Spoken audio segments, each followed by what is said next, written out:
I'll never forget the way she looked at me that night. It wasn't just a glance. It was something else. Something that didn't belong to a woman with a gold ring on her finger. Her name was Sarah. We weren't close, at least, not in the beginning. She was a friend of a friend, someone I'd see in passing at gatherings or weddings.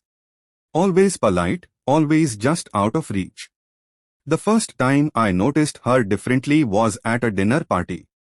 She was wearing a simple black dress, the kind that shouldn't be remarkable, but on her, it was.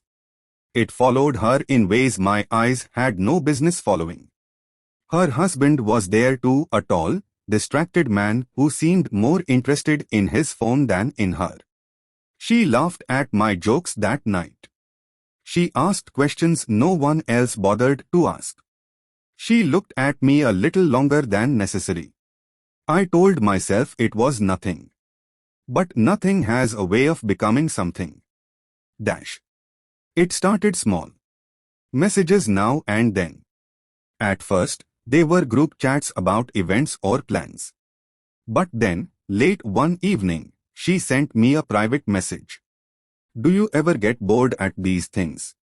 I replied, "Sometimes." She sent back a smirking emoji, followed by, "Good." I thought it was just me. After that, it became a thing. A pattern. A slow, careful pull. 2 weeks later, we crossed paths again, this time at a coffee shop. It wasn't planned. Or at least, she said it wasn't. She was sitting alone by the window, scrolling through her phone. When she saw me, her lips curled into that same slow smile I remembered from the party. She waved me over. We talked for half an hour. She leaned in when I spoke, her perfume drifting across the space between us. She played with her hair when she laughed. Every now and then, her knee brushed mine under the table. When I stood to leave, she said, "We should do this again, but somewhere quieter." It was never a direct proposition. Married women rarely make those. Instead, it was looks. Touches. Carefully chosen words. One evening, she messaged me, "You'd be dangerous if you wanted to be." I stared at my screen for a long time before replying. "Why?" She took a minute. Then came the answer. "Because you notice things." Weeks went by. Our conversations got longer. The pauses between them got shorter. She told me things about her marriage, not all bad, but enough to know she wasn't happy. She said her husband worked late, traveled often, and when he was home, he was absent. One night, she wrote, "Sometimes I wonder what it's like to feel wanted again." That sentence stayed in my head. It followed me into the next morning, and the one after that. Then came that night. It was raining. I'd gone to meet a few friends for dinner.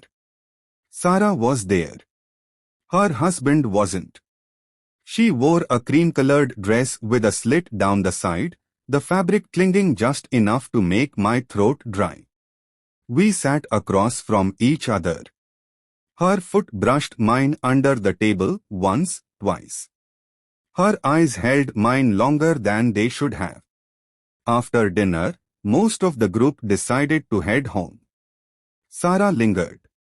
She asked if I could drop her off. Her car was in the shop, she said. We drove in near silence, the sound of rain on the windshield filling the space between us. She directed me to a quiet street, lined with old trees.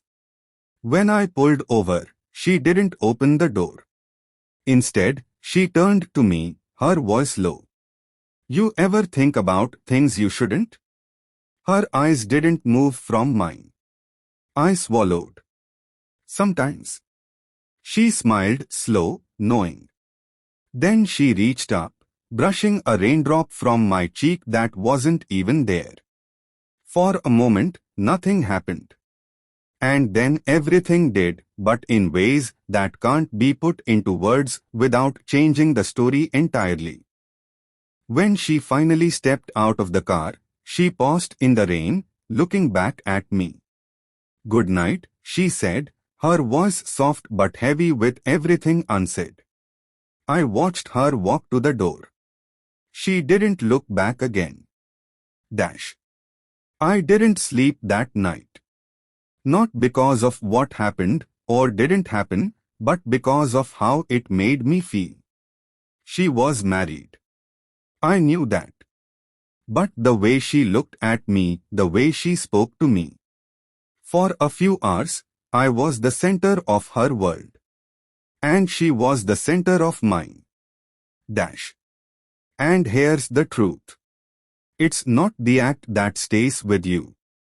It's the tension. The build-up. The quiet moments where you both know the line is right there and you are both daring each other to cross it. That's what gets into your head. That's what keeps you awake